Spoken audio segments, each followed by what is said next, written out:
Hello friends, જય શ્રી કૃષ્ણ. મારા કિચનમાં તમારું સ્વાગત છે. આજે આપણે બનાવીશું લેમન સોપ. લેમન સોપ આપણી સ્કિનને સોફ્ટ, સ્મૂથ અને ફ્રેશ રાખે છે. સાથે સ્કિનના કોઈ પ્રોબ્લેમથી પણ દૂર રાખે છે. તો ચલો સાબુ બનાવવાનું સ્ટાર્ટ કરીએ. સૌથી પહેલાં લેમન સોપ બનાવવા માટે મેં અહીંયા ફ્રેશ 5 લીંબુ તૈયાર કર્યા છે. તેની આપણે છાલ કાઢવાની છે. તો લીંબુનો જે પીળો ભાગ છે તે જ કાઢવાનો છે.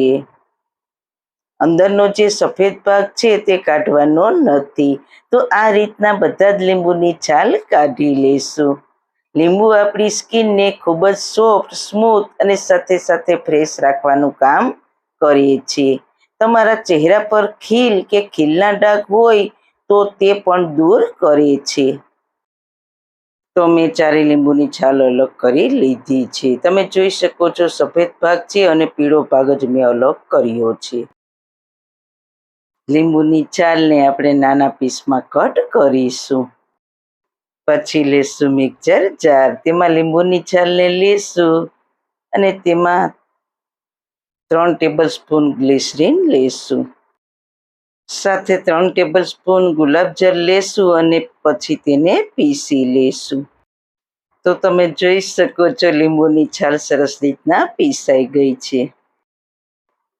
હવે એક બાઉલ ઉપર ગરણી રાખીશું અને તેની ઉપર મલમલનું કપડું રાખીશું. તેમાં લીંબુની પીસેલી છાલને ગાળી લઈશું. બધી બાજુથી કપડું ભેગું કરીને આ રીતના પ્રેસ કરીશું. એટલે લિક્વિડનો ભાગ છે તે બધો ગળાઈને બાઉલમાં આવી જશે. હવે આને સાઈડ પર રાખી દેશું. હવે લેશું 200 ગ્રામ સોપ બેઝ. તેના નાના પીસ કરી લઈએ. તમે ગમે તે ગ્લિસરીન સોપ, પિયર સોપ લઈ શકો છો. તો અહીંયા મેં પૂરા સોપ બેઝના નાના ટુકડા કરી લીધા છે. એક તપેલીમાં પાણી ગરમ મૂકીશું. પાણી ગરમ થાય એટલે ગરમ પાણીની તપેલીની ઉપર આપણે સોપ બેઝના ટુકડા ભરેલા બાઉલને તપેલીની ઉપર રાખીશું. તો તમે જોઈ શકો છો સોપ બેઝના ટુકડા મેલ્ટ થવા લાગ્યા છે. તો તેને સતત હલાવતા રહીશું. આપણે સોપ બેઝના ટુકડા સરસ રીતના મેલ્ટ થઈ ગયા છે. આપણે જે લીંબુની છાલને પીસીને જે લિક્વિડ તૈયાર કર્યું છે તે ઉમેરી દઈશું.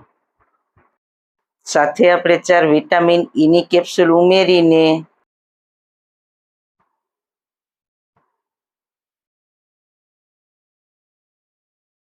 સારી રીતના મિક્સ કરીશું અને પછી ગેસની ફ્લેમ બંધ કરી દઈશું. સારી રીતના મિક્સ થઈ જાય પછી તેને આપણે સાબુના મોલ્ડમાં સેટ થવા માટે ટ્રાન્સફર કરી લઈશું. જો તમારી પાસે આ રીતના મોલ્ડ ના હોય તો તમે ગમે તે કન્ટેનરમાં તેલથી ગ્રીસ કરીને સેટ થવા માટે રાખી શકો છો. હવે આ સાબુને સેટ થવા માટે 2 કલાક સાઈડ પર રાખી દઈશું. એટલે તે સરસ રીતના સેટ થઈ જશે.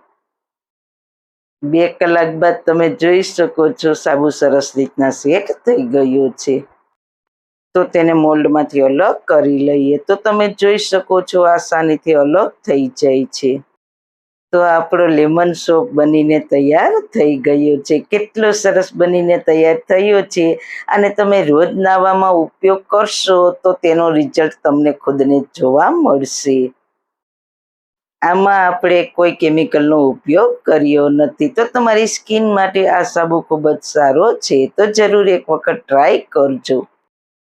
જો તમને મારો વિડીયો સારો લાગ્યો હોય તો લાઈક કરજો, શેર કરજો અને મારી ચેનલને સબસ્ક્રાઈબ કરજો. ફરી મળીશું નવી રેસીપી સાથે. જય શ્રી કૃષ્ણ.